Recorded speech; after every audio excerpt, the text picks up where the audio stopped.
शीला जी शलोम। शलोम। कल 17 अक्टूबर आपका जन्मदिन था। जी हाँ। इसलिए आपको बहुत बहुत बधाई। बहुत बहुत धन्यवाद। आज से 10 साल पहले मुझे सौभाग्य प्राप्त हुआ था आपका पहली मर्तबा इंटरव्यू लेने का। जी हाँ। आज 10 साल के बाद दोबारा ये सौभाग्य प्राप्त हो रहा है।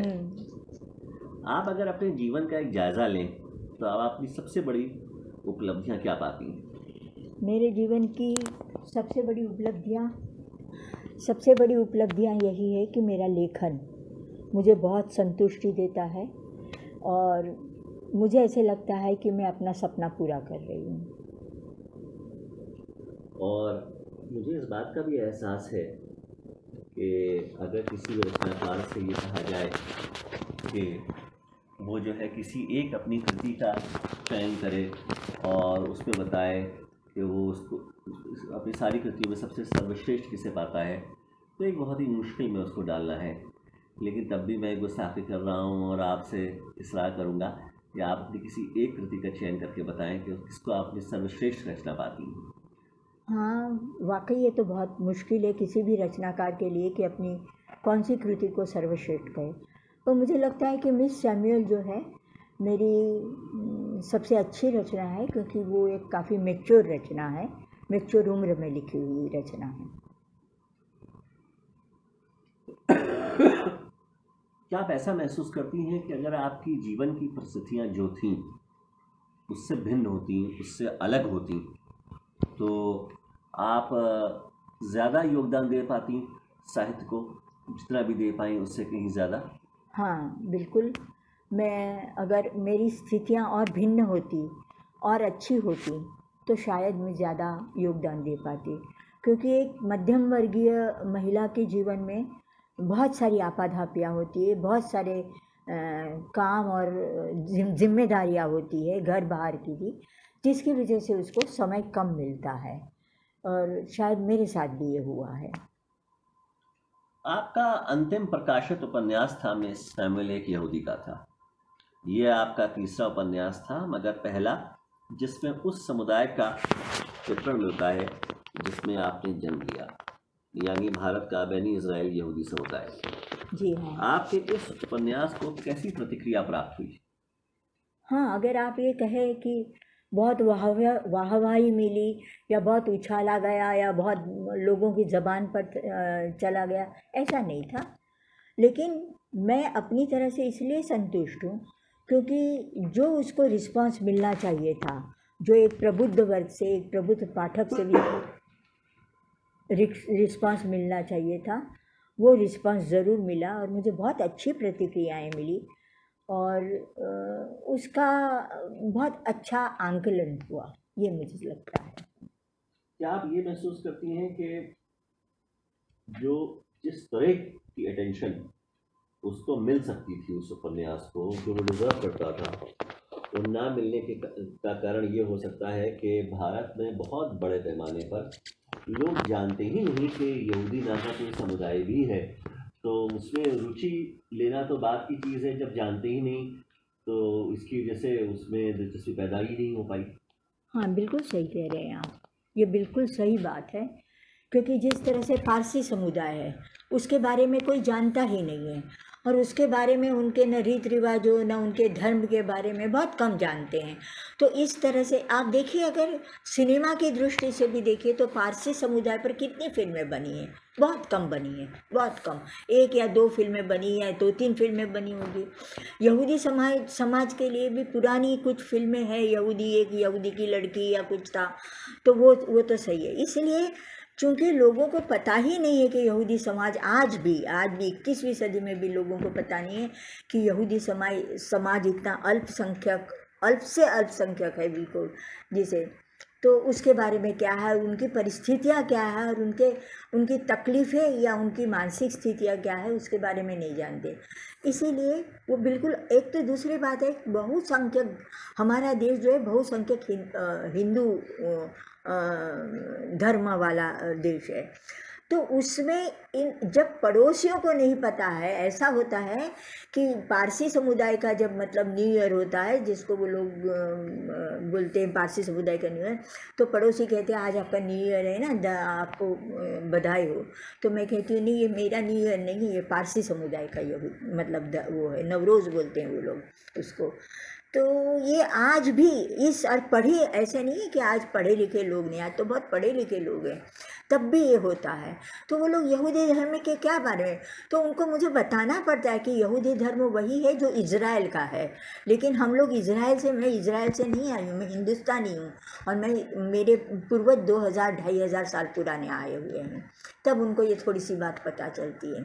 इसलिए उस समुदाय के लेखन के बारे में और उनकी सारी परिस्थितियाँ जानने में बहुत स्वाभाविक है कि लोगों का कम इंटरेस्ट होगा। तब में शामिल एक यहूदी गाथा के प्रकाशन के नतीजे में आपके जीवन में क्या किसी प्रकार का कोई परिवर्तन आया? हाँ, बिल्कुल परिवर्तन आया। इसलिए परिवर्तन आया, जैसे मैंने आपको पहले भी बताया कि आज 21वीं सदी में भी लोग नहीं जानते हैं कि मैं शीला रोहेकर क्यों लिखती हूँ, क्योंकि वो जानते थे कि शीला रोहेकर मतलब महाराष्ट्रियन है। लेखक वर्गों में भी, लेखक साथ के बंधुओं में भी जानते थे, और वो एक समझते थे कि मैं शीला रोहेकर हूँ, क्योंकि वर्मा मेरा सरनेम है मेरे पति का, तो मैं शीला वर्मा लगाती हूँ ऐसे। लेकिन जब उनको बहुत, ये मेरे इस उपन्यास से उनको काफ़ी सारे लोगों को, मतलब मेरे जानकार लोगों को, मेरे मित्रों को, एक लेखन समुदाय को पता चली कि मैं मूलतः यहूदी धर्म की हूँ, बेने इज़राइल जिसे हिंदुस्तान में कहते हैं। मेरे ख्याल से इसी उपन्यास के प्रकाशन के उपरांत साहित्य अकादमी ने आपको आमंत्रित किया कि आप एक भारतीय साहित्य प्रतिनिधि मंडल की सदस्य की हैसियत से इज़राइल की यात्रा करें। तो अपनी उस यात्रा के बारे में हमें कुछ बताएं, उसकी स्मृतियां हमारे साथ साझा करें। हाँ ज़रूर। ये मेरा सौभाग्य है कि उन्होंने मुझे एक सदस्य के रूप में चयनित किया, और मैं गई भी। और मुझे, और ये किस सन की बात है? ये 18 में गई थी मैं, 2018 में। 18 में लास्ट में गई थी, और नवंबर में शायद गई थी मैं। तो मुझे ये इस बात का संतोष है कि मैं अपनी नज़र से इज़राइल को देखना नहीं चाहती थी, जितनी मेरे पूर्वजों की नज़रों से और मेरे समुदाय की नज़र से मैं इज़राइल को देखना चाहती थी। और वो मैं देखना चाहती थी कि उस देश में ऐसा क्या है जिसके लिए आज भी लोग त्योहारों में, एक कौन सा त्योहार होता है वो जिसमें रोते हैं, वो मैं इज़राइल वापस जाऊँगा बोलते हैं, तो मुझे याद है क्या, जिसमें वो लोग अपने देश के लिए प्रार्थना करते समय रोते हैं। अब आपके इस उपन्यास का अंग्रेजी में भी अनुवाद प्रकाशित होने जा रहा है, उसके बारे में कुछ बताएं।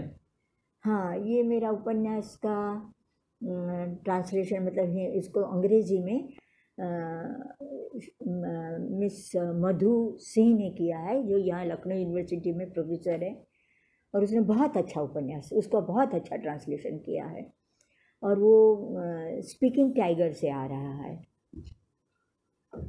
आपके इस उपन्यास का इब्रानी यानी हिब्रू में भी अनुवाद करने में रुचि ली एक इज़राइल की शोधार्थी हैं यिफा याकूब, उस दिशा में क्या प्रगति हुई है, उसका कुछ अंदाज़ा है आपको? नहीं, उसने तो मुझे कहा था, लेकिन मैंने भी बहुत ज़्यादा नहीं करा उसको, और उसके बाद में मेरा संपर्क भी छूट गया, इसलिए मुझे नहीं पता।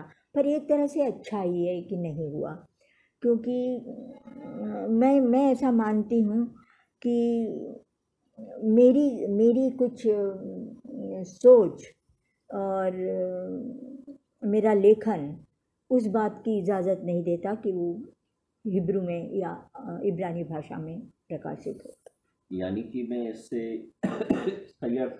लूँ कि जो फैसला अभी आयरिश लेखिका सैली रूनी ने किया कि उन्होंने अपने ताज़ा तरीन उपन्यास beautiful world where are you के इब्रानी अनुवाद के लिए अनुमति नहीं दी, उनके इस फैसले से आप पूरी तरह से सहमत हैं?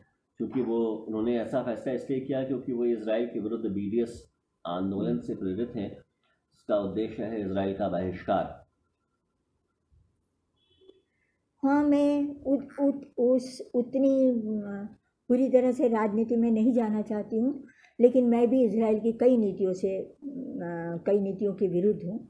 और मुझे लगता है कि मैं उस तरह के, इजराइल के ही नहीं, किसी भी देश के इस तरह के उससे फैसलों से विरुद्ध हूँ जहाँ मतलब एक बहुसंख्यक राज्य को वो लोग दर्जा देते हैं या उसको आगे बढ़ाने की कोशिश करते हैं।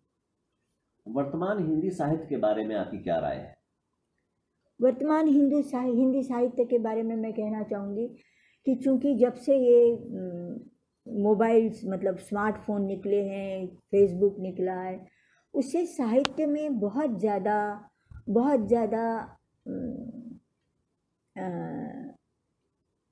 कमतरता का स्तर आ गया है। और जो लेखन होना चाहिए, जो गंभीर लेखन होता है, वो काफ़ी दूर छूट गया है। लेकिन इसके बावजूद कुछ गंभीर किस्म के लेखक हैं, वो बहुत अच्छा लिख रहे हैं और उनकी रचनाएं पढ़ी भी जाती है और उनका आकलन भी होता है। आपके सिवा सभी भारतीय यहूदी उपन्यासकारों का लेखन अंग्रेजी में है, जैसे Esther David, Yael Sullivan, Sophie Judah, Carmen Delvin, Sadia Shepard ji. उनके साहित्य के बारे में आपकी क्या राय है? पहली बात तो ये है नवरस, मैंने इनको सबको पढ़ा नहीं है। मैंने सिर्फ एस्टर डेविड को कुछ पोर्शन, कुछ भाग, कोई एक आध कहानी इस तरह से पढ़ा है। वो शायद मेरा दुर्भाग्य रहा कि मैं उन पुस्तकों को अपने तक मतलब मेरे पास आई नहीं, उपलब्ध नहीं कर सकी किसी भी हालत में, उसके कारण कोई भी रहे हो, इसलिए मैंने ज़्यादा पढ़ा नहीं, इसलिए उसके बारे में मैं ज़्यादा कुछ कह नहीं पाऊँगी। जी। आपके पतिदेव श्री रविंद्र वर्मा जी हिंदी साहित्य जगत का एक जाना माना नाम है और आपकी इकलौती संतान आपके सुपुत्र श्री आकाश वर्मा अंग्रेजी के एक सफल उपन्यासकार हैं, जिनके उपन्यासों को पेंगुइन जैसे विख्यात प्रकाशक ने प्रकाशित किया है। जी। दोनों के साहित्यिक योगदान पर कृपया अपनी राय दें। हाँ, ऐसा है कि आप जैसे समझ लीजिए, आपकी पांचों उंगलियां भी एक सी नहीं होती है। वैसे आप किसी के लेखन पर आप बहुत ज़्यादा राय नहीं दे सकते, पर ये कह सकती हूँ मैं कि मेरे पति जो हैं रविंद्र जी, उनका लेखन तो हिंदी साहित्य को पता है और हिंदी साहित्य। मेरे बेटे का जॉनर अलग है और वो अलग जॉनर में लिखता है, लेकिन वो उसका अपना जॉनर है, उसमें वो सफल है और मुझे उसकी खुशी है कि जिस जॉनर में भी वो लिखे वो सफल रहे, उसको संतुष्टि मिले। तो मैं उसके ऊपर ज़्यादा ये नहीं कहना चाहूँगी कि मेरा लेखन अच्छा है या इसका लेखन अच्छा है, उसका लेखन अच्छा नहीं। मुझे वो भी अच्छा लगता है, और लेकिन बस यही है कि उसका जॉनर बिल्कुल अलग है। आजकल आप क्या लिख रही हैं और आपसे भविष्य में क्या उम्मीद की जा सकती है? मैं आजकल मैंने अभी एक उपन्यास पूरा किया है, काफ़ी बड़ा उपन्यास है वो, जिसका नाम है पल्ली पार, मतलब ऑन दी अदर साइड। वो ऐसा उस तरह के है कि आजकल की जो स्थितियां हैं, वो जैसे राजनीति और समाज और परिवार में जिस तरह से क्षरण हो रहा है, उस क्षरण की पूरी गाथा कहती हुई एक लड़की की अपनी निजी जिंदगी की गाथा है, और जिसमें जिस तरह से कोई भी किसी भी क्या कहना चाहिए, किसी भी दमन में एक अवरोध नहीं, शब्द नहीं से जाना, किसी भी दमन, हाँ, प्रतिरोध का जो स्वर होता है, इसमें भी है। ये पूरा एक समाज को, पूरे ऐसे वर्ग को जिसमें जैसे मुस्लिम, अल्पसंख्यक, दलित, महिलाएं भी जिसमें शामिल है, इनको जिस तरह से नज़रअंदाज किया जाता है, उनके लिए जो उनकी सोच और विचार है वो उसको घटिया स्तर पर उतारा जाता है, उसी तरह से। और लेकिन उसके बावजूद उसमें एक प्रतिरोध का स्वर हमेशा उभरा रहता है, और वो प्रतिरोध का स्वर क्षीण ज़रूर होता है, लेकिन उसके बावजूद वो होता है। और वही वो उसको उस प्रतिरोध को जिंदा रखता है। ये मेरे उपन्यास का थीम है। क्या आपके इस उपन्यास में भी आपके अपने समुदाय बेनी इज़राइल समुदाय का चित्रण है? हाँ जी, बरोबर है। उसमें वो उपन्यास की जो मूल पात्रा है वो अपनी तरफ से कभी कुछ नहीं कहती, उसके बारे में दूसरे लोग कहते हैं और उस तरह से उपन्यास होता है पूरा। और लेकिन वो मूलतः एक बहुत अल्पसंख्यक समुदाय यानी बेनी इज़राइल समुदाय की सदस्य है और जिसके मतलब जिसके बारे में अन्य समुदाय का, अन्य लोगों का क्या नज़रिया है वो उसमें देखने को मिलता है। अच्छा, मैंने ये बात महसूस की कि आपका जो पहला उपन्यास था दिनांत, उसमें भी जो प्रोटैगनिस्ट था वो एक महिला थी। उसके बाद आपका दूसरा उपन्यास तावीज़ में ऐसा नहीं था, लेकिन आपका तीसरा उपन्यास में शामिल में भी प्रोटैगनिस्ट एक महिला थी। आपके आने वाले उपन्यास से भी जो मुख्य पात्र है वो एक महिला है।